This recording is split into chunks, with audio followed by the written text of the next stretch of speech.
Ndasubiye kubaramutsa hamwe banywanyi mukurikira imboneshakure yacu ari no yanyu Shiramatsiko TV. Imboneshakure imwe rudende idushikiriza inkuru n'ibiganiro utaronka ahandi.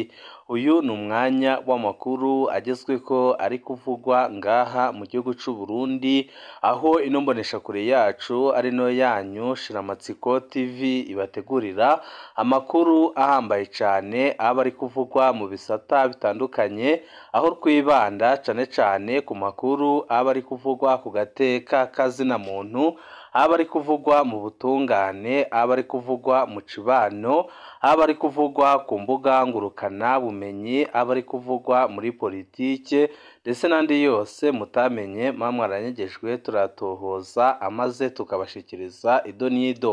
Abarundi barabandanya kugerageza inzira zose zobakurako intwaro ya CNDD-FDD. Hari umurwi mushasha wavutse ushingiye kuri politike uvuga ko ushaka kubogora igihugu c'u Burundi ukagikura mu manga cyashyizwemo n'ubutegetsi bwa CNDD-FDD, cane ubutegetsi bwa Perezida Evariste Ndayishimiye.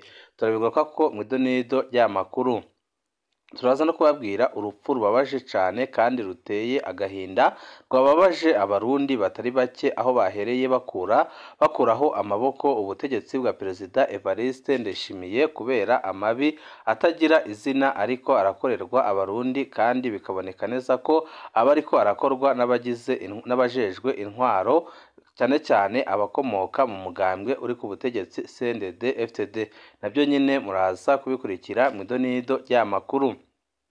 Turaza no kubabwira amakuru ahambaye cane kandi ateye ubwoba ari kuvugwa kuri Perezida Evariste Ndayishimiye, aho amakuru adushikira avuga ko umwanya wari wose ibara rishobora kugwa. Hakaba n'amakuru ava mu begereye umukuru w'igihugu c'u Burundi General Evariste Ndayishimiye yemeza ko yoba yamaze gusohoka igihugu akagenda nk'uhunze, kubera ko azi ko hari akarwi k'abajenerali kari gukora ibishoboka byose kugira ngo kamukure ku butegetsi kabanje kumwagiriza amakosa akomeye cane kandi ateye ubwoba, harimwo gusambura igihugu n'umugambwe ndetse no guhemukira abarundi ku rugero rukomeye cane, guhera ku basoda b'u Burundi bashiriye muri Kongo, mu gihe boneka neza ko atanyungu izwi u Burundi buriko bararwanira, uretse ko Perezida Evariste Ndayishimiye ariko arunguka amafaranga atari make, aho umusoda umwe wese arungitse muri Kongo amuronkaho ibihumbi 5 by'amadolari buri kwezi.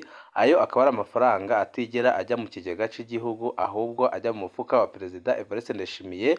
Ariko iyo ntambara ikaba yarakoze amabi atagira izina kugeza aho isambuye igisoda c'u Burundi, abatari bake bagahitamo guhunga, abandi bakicwa, abandi bakaba bapfungiwe ngaha mu gihugu c'u Burundi, abandi bakaba barishwe n'ubutegetsi bwa CNDD-FDD bukoresheje iperereza ry'u Burundi rirongowe na Ildefonsi Habarurema, generali umaze igihe ukorera amabi abarundi batari bake.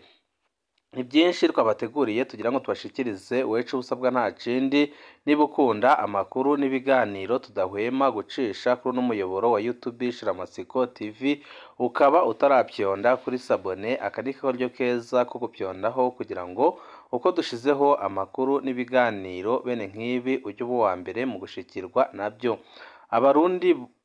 Abarundi babandanya kugerageza inzira zose zabakura ko intwaro ya CNDD-FDD. Kuva uyu munsi hari urunani rushasha rwa politike rwavutse. Urwo runani rukaba ngo rufise amazina ya urunani mbogoragihugu, aho ruvuga ko rugiye gutabara igihugu c'u Burundi. Nk'uko biboneka ku mutangazo urwo runani rwaraye rushize ahabona, rukaba ruvuga ko rufise intumbero yo kuzana impinduka zikomeye zotuma igihugu kiva mu manga kirimwo uno munsi, aho bibonekeza ihonyangwa ridasanzwe ry'agateka kazina muntu ndetse n'andi mabi atagira izina. Muri makeya urwo runani rwashize ahabona rumenyesha ko igihugu kidashobora kuja ku murongo hatabanje gushirwaho intwaro mfatakibanza ngo hakongere hakaba itunganywa gushasha ry'igisirikare, nayo imigwi igwanya leta ikakwa ibigwanisho, umugwi nawo w'inkorabara w'imbonerakure za CNDD-FDD ugasamburwa burundu. Naho gushika n'ubu hataraboneka abahurikiye muri urwo runani washize umukono ku matangazo yasohowe ni Mugwengezo arongoye umugambwe UPD Zigamibanga.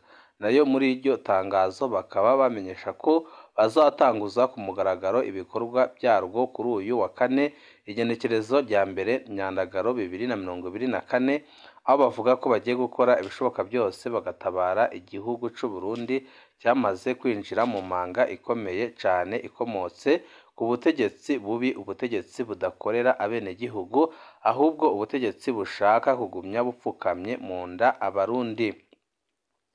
Tuve kuri ayo makuru arabana n'ibiriko birakorwa n'abarundi kugira ngo batabare igihugu. Amakuru yacu tabananize ku makuru arabana n'agateka kazina muntu, aho abarundi bariko baricwa nk'impene bikozwe n'ubutegetsi bwa CNDD-FDD. Abantu 11 nibo umuhari uharanira agateka kazina muntu mu Burundi Ligue Iteka washoboye kumenya ko bagandaguwe mu ndwi iheze. Biri mu cegeranyo nomero y'amajana 432 c'uwo muhari. Muri abo bishwe 7 batowe ibiziga mu gahinga muri ico kiringo nyine. Umuhari Iteka uvuga ko abantu 3 banyurujwe baraburwa irengero. Reka umuhari Ligue Iteka wagize ico unashikiriza ku itunganywa y'umugwi ujejwe amatora seni, aho avuga ko atawo kwizera ko uzohagarikira amatora ataguhengama biboneka, kuko biboneka neza ko abagize uwo murwi nka bose bakomoka muri CNDD-FDD. Akaba icyo giteye amakenga abarundi batari bake babona ko atakiza bakitega kuri uwo murwi washizweho na CNDD-FDD. Impahazwa c'ibitoki, urupfu rubabaje rwa Habonimana Eric batazira matata. Iyi foto y'abakunzi mubona ni ya Habonimana Eric n'umupfasoni wiwe Irakoze Mediatrice. Eric Habonimana ava muri komine Rugombo mu ntara c'ibitoki. Mediatrice Irakoze nawe ava muri komine Bukinanyana mu ntara c'ibitoki nyine. Eric yahora ari yunguruza abantu muri voiture Toyota Probox aho mu c'ibitoki. Eric na Mediatrice bari bamaze hafi umwaka bubakanye ariko bidaciye mu mategeko. Imbere ya Eric Habonimana, Mediatrice Irakoze yari yarubatse urugo rwa mbere n'umusirikare yoba yaguye muri Somalia. Umugabo wa mbere barabyaranye abana 3 barimwo umuhungu ukuze. Mu nyuma Mediatrice yarubatse n'umugabo wa kabiri yahavuye yicwa. Umuhungu wa Mediatrice yariketswe ko ari we yamwishe amucumise imbugita. Uyu muhungu yarapfunzwe mu mpimba, mu nyuma ararekurwa ku buryo bwihuse. Eric Habonimana amaze indwi 2 n'igice apfuye inyuma y'amahiri yoba yakubiswe na Mediatrice Irakoze n'umuhungu wiwe. Ikiziga ca Eric kimaze ico gihe cyose mu buruhukiro mu Cibitoki. Abe basaba ubutungane. Urupfu rwa Habonimana Eric. Abaryango b'umuhisi Habonimana Eric bavuga ko uwabo yari yabikije Mediatrice Irakoze amafaranga ashika ku bihumbi 700 by'amafaranga y'amarundi yoba yategura kuronderamwo ibyangombwa ngo aje gukorera muri Kenya. Igenekerezo rya 7 ukwezi kwa 7 2024 Eric yasabye yamahera haca haduka imishwano. Mediatrice Irakoze n'umuhungu wiwe boba baciye barengera kuri Eric Habonimana barahuragura bagira ko baramuboha amaguru, amaboko n'amagara. Nyuma niho haza abapolisi boba bahamagawe na Mediatrice Irakoze. Abapolisi aho gutabara indembe baca bamujana mu gasho. Ageze mu gasho abandi bapfungwa bamenyesheje OPG yitwa Ajida Majoro Ngendakuriyo filime ko Eric Habonimana ari indembe ashobora kuba hapfirako. Abapfungwa basaba ko Eric ajanwa kwa muganga. OPG ntajya agaciro yahaye ibyo yabwiwe. Eric Habonimana we yaguma asemerera ko bamubabaje mu nda, yasaba kuja kwa muganga. Mu gihe yari yagize amatati n'uwo bubakanye, Eric Habonimana yashizwe ko icaha ko ari umusuma, umufunga kiwani n'umunywarumogi. Nyuma y'iminsi 4 afashwe, Eric Habonimana yarashoboye gutuma ko abiwabo abamenyesha ko arembye ashobora gupfira mu gasho. Washitse ubwa mbere OPG filime Ngendakuriyo yaramushinyagurije amubwira ko nawe ashobora kumupfunga. ku igenekerezo rya 13 ukwezi kwa 7 2024 OPG Firmin Ngendakuriyo yaragondoje aremera ko Eric Habonimana ajanwa kwa muganga. OPG Firmin Ngendakuriyo yaraharahiye ko Eric Habonimana adashobora kuguma kwa muganga, aranabuza abiwe kumukwaza, maze uwo munsi nyine asubizwa mu gasho. Ariko inyuma gato Eric Habonimana yaciye aremba rwose, abapolisi bamusubiza kwa muganga yambaye amapingu. Ashitseyo aracikana ku wa 14 ukwezi kwa 7 2024 kunguruza dosiye y'uwapfuye. OPG Firmin Ngendakuriyo yabonye Eric Habonimana arapfuye aca arondera kwikurako dosiye y'umuhisi. Kwa 15 ukwezi kwa 7 2024 OPG yaciye arungika dosiye ya Eric Habonimana kwa procureur wa Cibitoki atavuze ko uwo umufungwa yaraye apfuye. Ikindi gitangaje, ikiziga ca Eric Habonimana bakijanye mu buruhukiro bandika ko ari umuntu atazwi, ntibigera babimenyesha umuryango wiwe. Umuryango wa Eric Habonimana wagiye kumenya ko uwabo yapfuye haciye iminsi 2 babibwiwe n'abandi bantu. Procureur wa Cibitoki asaba umuryango gukora amatohoza. Umuryango w'umuhisi Eric Habonimana uri mu bibazo bitoroshe. Umuryango wagize uritura Procureur wa Cibitoki kugira abafatire ababiciye. Wa Procureur asaba umuryango kuja kuzana urupapuro rwa muganga. Umuryango uraruzana rwemeza ko Eric Habonimana yapfuye bivuye ku nkoni yakubiswe. Mu nyuma Procureur yasabye umuryango w'umuhisi kuja gutohoza ababiciye no gutabuza imitahe yo kubafata kwa OPG. Guhera aho umuryango utangura gutereranwa n'abategetsi batandukanye, mbere na OPG Firmin Ngendakuriyo atangura kushinyaguriza. Uyu muryango waranditse amakete usaba gutunganirizwa. Kugeza ubu nta nyishu uraronka. Uwabo Eric Habonimana amaze indwi 2 n'igice mu buruhukiro. Uyu muryango uratakamba ngo abatwara Uburundi bawutabare, bawukure ko kano gasuzuguro ukorerwe n'abatware bo mu Cibitoki.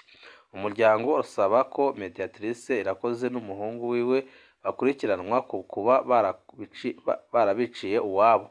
Urasaba kandi ko OPG Firmin Ngendakuriyo akurikiranwa ku kuba yafashe minenegwe ibijanye n'amagara ya Eric Habonimana amufungwa ari indembe, yanka kumva amajwi y'abamutabarije bose, yongera amupfungira ubusa. Ninde azohava atabara umuryango w'umuhisi Eric Habonimana? Buramatari Karame Bizoza yoba hari ico azofasha mu gihe asanzwe afise ikopi y'ikete ry'umuryango.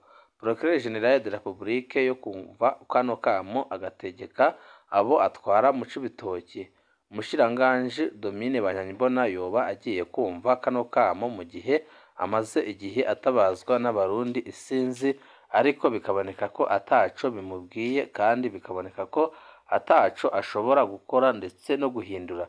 Ibi byose ni ibibazo bitandukanye biri mu Burundi byerekana ko iyi ntwaro ataho ishobora gushikana igihugu c'u Burundi. Inkoni yakubiswe mu keba bayirenza urugo. Gute yari kwabirana n'umugore amaze kwigera abagabo babiri afise n'umuhungu angana n'uwagira amwabire rya gatatu. Urya arenze abohwa n'umugore n'umuhungu wiwe ntiyabona ko urwo rugo rwarimwo imfizi zibiri.